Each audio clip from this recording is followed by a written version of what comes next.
Buen día, me da mucho gusto saludarles y agradecer su siempre esperada y grata compañía en este desayuno con el que simbólicamente clausuramos nuestras actividades del año, ¿verdad? Un 2023 que pues ya se nos escapa de las manos y que, diríamos así como en los viejos chistes de médicos, ¿verdad? Termina con una buena y una mala. ¿Cuál es la buena? Bueno, la buena es que después de la pandemia como que ya le entendimos a la vida, ¿no? Lo que era pasajero pues lo dejamos ir. Y lo que llegó para quedarse, pues ya nos adaptamos y hemos logrado una cierta eficiencia operativa. La mala, y es ahorita que escuchaba a Luis Miguel hablar de que esta es una época de reconciliación, pues la mala es que nos encuentra el fin de año con un país totalmente dividido, ¿verdad? Totalmente polarizado. Y digo, tristemente no es algo nuevo. Digo, no sé si a estos niveles, pero nuestro país siempre ha tenido dos bandos desde que es un país independiente, ¿no? Monárquicos contra republicanos, liberales contra conservadores, indigenistas contra hispanistas, hoy demócratas contra autoritarios. Y esto ocurre porque los griegos nos enseñaron que tenemos episteme, que es la verdad, y doxa, que es la opinión. Y nuestras discusiones están a nivel de doxa, o sea, a nivel de opinión. O no queremos o no podemos ver la verdad. ¿Cierto? Y entonces alguien podría decir ahorita, tengo frío. ¿Tú? No, yo no tengo frío. No, yo sí. A ver, los que tengan frío son de este bando y los que... A ver. Si la temperatura es 10 grados bajo cero, hace frío. O sea, lo que sientas tú o no, ese es otro paquete. Pero hay un tema de episteme, que es verdad. Oye, ¿y por qué habrá gente que esté interesada en quedarse nada más en el tema de Doxa? Ah, bueno, porque fíjense que tendríamos que remontarnos a un filósofo de la antigüedad, un presocrático que se llamó Heráclito, ¿verdad? Y él decía que toda generación viene precedida de la lucha de la oposición de contrarios. Negro, blanco, frío, caliente, dulce, salado, duro, suave. Bueno, para toda esta multitud de heraclitianos que existen en la actualidad, habría que hacerles dos precisiones. La primera, nunca está claro quién es el opuesto. Para los simples sí, pero no es tan sencillo. Es decir, por ejemplo, hay quienes dirían, lo opuesto de la afirmación es la negación. No, yo les diría, la afirmación y la negación están de un solo lado, son certezas. La duda es el contrario. ¿Cuál es el contrario del conocimiento? ¿La ignorancia o el error? No es tan fácil, no es tan simple, ¿cierto? Y segunda precisión es que las diadas no necesariamente son excluyentes. No necesariamente tengo que escoger una y deshacerme de la otra. Pueden armonizarse, ¿cierto? Nosotros, los seres humanos, tenemos muchas diadas opuestas que se armonizan en nosotros. Por ejemplo, somos espíritu y materia, ¿verdad? Dijéramos, somos individuos, pero tenemos una vocación social, tenemos naturaleza y tenemos cultura. Podríamos hablar de todas nuestras maestras que son guapas e inteligentes, ¿va? No tendríamos por qué escoger necesariamente una. Entonces diríamos que la realidad no es tan simple como dos opuestos que se nos presentan y que tenemos que escoger uno, porque hay una infinidad de matices en el ínter. Y tampoco se transita de un lado al otro de manera inmediata. Esto nos traería preguntas mucho más profundas y mucho más útiles. Por ejemplo, ¿cuándo una virtud se convierte en vicio? Por ejemplo, ¿cuándo la tenacidad pasa a ser terquedad? ¿Cuándo la dignidad es orgullo? ¿Cuándo la justicia se convierte en venganza? ¿Cuándo la magnanimidad en soberbia? Bueno, para dirimir estas cosas que sí son importantes, necesitamos un atributo intelectual escasísimo en la actualidad. El criterio. El criterio. El criterio que es un medio para conocer la verdad, que se compone de mente pero también de corazón, de ideas pero también de sentimientos, de inteligencia pero también de voluntad. Cuando somos más jóvenes, pues nos mueve más el corazón. Y luego ya en la madurez, pues nos asienta la intelectualidad. Pero como ya dijimos que no son excluyentes, ¿verdad? Diremos pues que el criterio es joven, pero maduro, o maduro, pero joven al mismo tiempo. Una idea viva, clara, fija, vigorosa. Un sentimiento fuerte, enérgico, dueño del corazón y supeditado a la idea. La unión de ambas no es cosa menor porque fíjense que además de permitirnos formar criterios, también nos lleva a concebir ideales. Toda época, toda civilización, toda sociedad se mide por sus ideales. Cuando no hay ideales, no hay progreso. Pero cuando sí existen, se encarnan una serie de mujeres y hombres que no se adaptan a su circunstancia, sino que construyen una acorde a sus sueños. Y entonces, cuando son muchos los que coinciden en un tiempo y en un espacio, es lo que se da en llamar en historia los siglos de oro, el griego, el romano, el español, ¿verdad? Grecia, por ejemplo, nos regaló a un Aristóteles que a nadie le puede ni alegar, ni discutir, ni el cariño ni la admiración que sentía por su maestro Platón. Pero cuando llegaron a dirimir si el conocimiento era una reminiscencia o venía del contacto con la realidad, Aristóteles pintó su raya y dijo aquella contundente frase: sed amicus Plato, sed magis amica veritas. Soy amigo de Platón, pero soy más amigo de la verdad. O Marco Tulio Cicerón en Roma, quien critica a Julio César por no cumplir las promesas que se habían planteado. Y cuando se hace con todo el poder el César, entonces Cicerón lo acusa abiertamente de haber traicionado los ideales por los que lucharon juntos. De manera que cuando asesinan al César, uno de los sicarios levanta la daga y grita: ¡Cicerón! Así que Marco Antonio va inmediatamente a requerir a Cicerón. ¿Qué tienes que ver tú en esto? En el asesinato nada. Pero el hecho de que se haya muerto no quita que traicionó los ideales republicanos por los que luchábamos.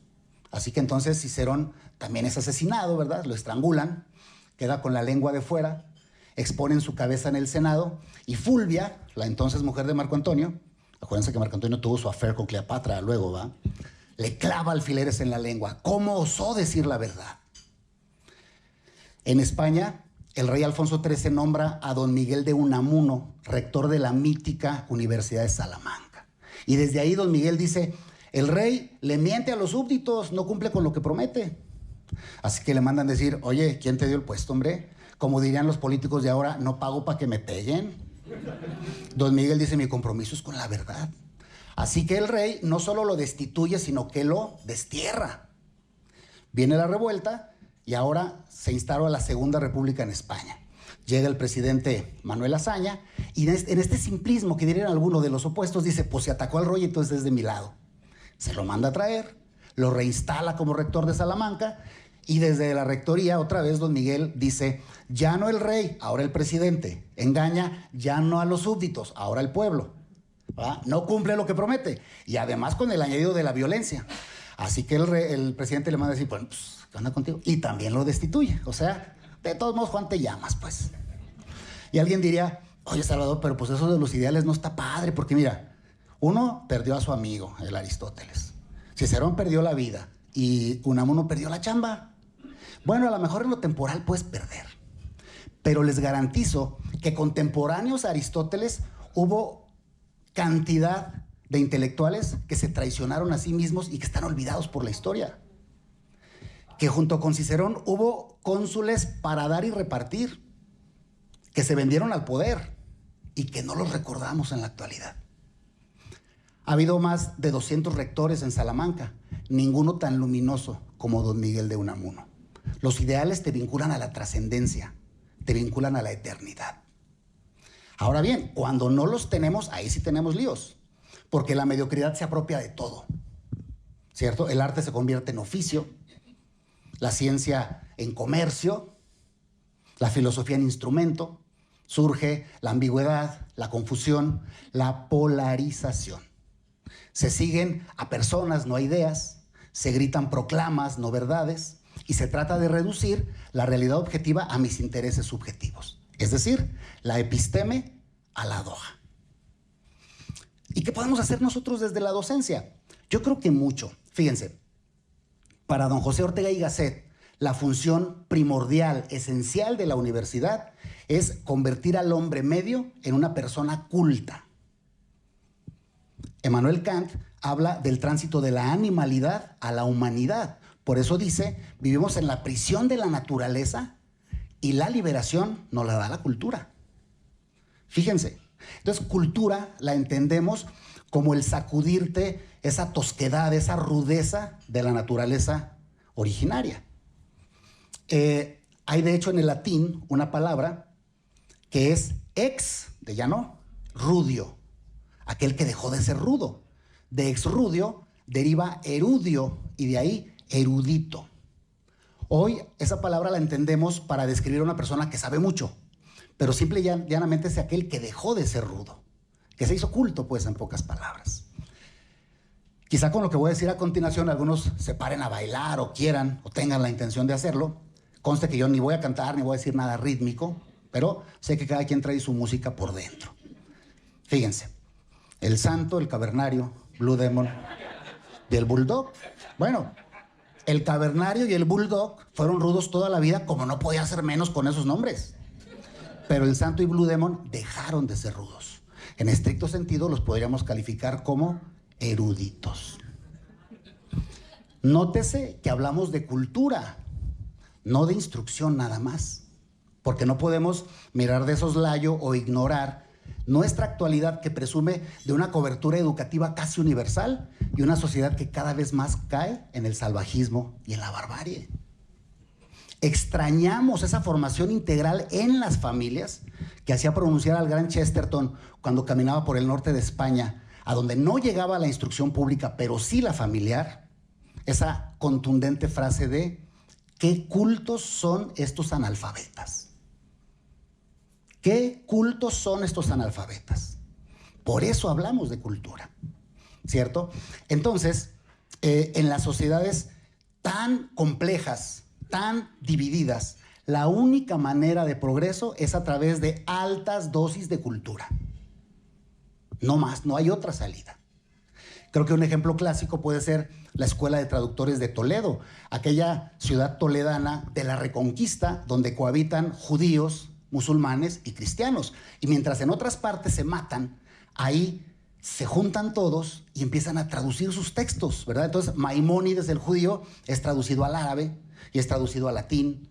Avicena y Averroes del árabe al hebreo y al latín, y San Agustín y Santo Tomás al hebreo y al árabe, ¿cierto?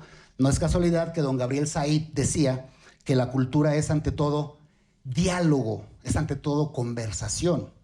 Conversare, vivir en compañía. Día a través de logos, palabra, a través de la palabra, ¿cierto? Entonces yo creo que aquí podríamos poner sobre la mesa dos tareas fundamentales para nosotros ante esta panorámica. La primera, si la cultura es a la sociedad lo que la memoria es al individuo, pues entonces es indispensable regresar a las humanidades. Necesitamos corriendo regresar a las humanidades ante la irrupción de todo lo artificial, ¿cierto? Hacer lo que nos es propio como seres humanos. Les garantizo que nunca va a haber ni voluntad artificial ni cultura artificial. Las universidades norteamericanas están regresando todas al tema de humanidades. Si alguien tiene miedo de que la inteligencia artificial lo deje sin chamba, merece quedarse sin chamba. Segunda tarea, si la cultura es diálogo y es conversación, pues el lenguaje ocupa un lugar preponderante. Nuestra capacidad de vaciar las ideas a las palabras justas, a las palabras precisas. El lenguaje marca el límite del individuo. Tú puedes llegar hasta donde te lo permita tu lenguaje. ¿Cómo vas a decir ideas cuando no tienes palabras para ellas? Entonces, a mayor lenguaje, mayor cultura, a mayor cultura, mayor criterio, ¿cierto? No se trata únicamente de ampliar el lenguaje, sino también de profundizar en las palabras, su origen, sus significados. Claro, tampoco para que andes corrigiendo a todo mundo porque te haces odiosita, odiosito, ¿no? Pero sí te permite algunos goces secretos, algunas sonrisas internas, ¿verdad? Como cuando aquel fantoche llega y te dice, tengo un caballo con herraduras de oro. Tú piensas, las herraduras son de hierro, güey. La palabra herradura viene de hierro. Si son de oro, no existe la palabra, tendrías que inventarla. Oroaduras, quizá. O cuando vas a un restaurante y pides un caldito de camarón y te dicen, ¿frío o caliente? Caldo. Cálido. No puede ser frío. O cuando alguien te dice, vi un letrero con un signo de no fumar. Los letreros tienen letras, no signos. Letras, letrero. O estás en el lobby aquí esperando a alguien en las escaleras y te dice, bajé por el elevador. El chiste se cuenta solo, ¿no? Bajé por el elevador. Entonces, se trata pues de tener un ideal nacional que sea una brújula, que nos una, que nos lleve a salvar nuestras diferencias de Doha en aras de la episteme, que armonice en lugar de confrontar, ¿cierto? Solo con un ideal es posible formar la mente preclara de los sabios, la magna gesta de los héroes, la sublime virtud de los santos. Y solo con este tipo de personajes, sabios, héroes y santos, es posible aspirar algún día a construir un siglo de oro mexicano. Y si alguno de ustedes se está preguntando cuál de los tres escogeré, recuerden que no son excluyentes, ¿cierto? Creo que 2024 pues es un buen año para poner la primera piedra en la construcción de una época dorada. Que así sea. Felices fiestas para ustedes y un abrazo en sus hogares. Muchas gracias. Muchas gracias. Muy bien, señores, pues vamos a la toma de nuestra tradicional fotografía.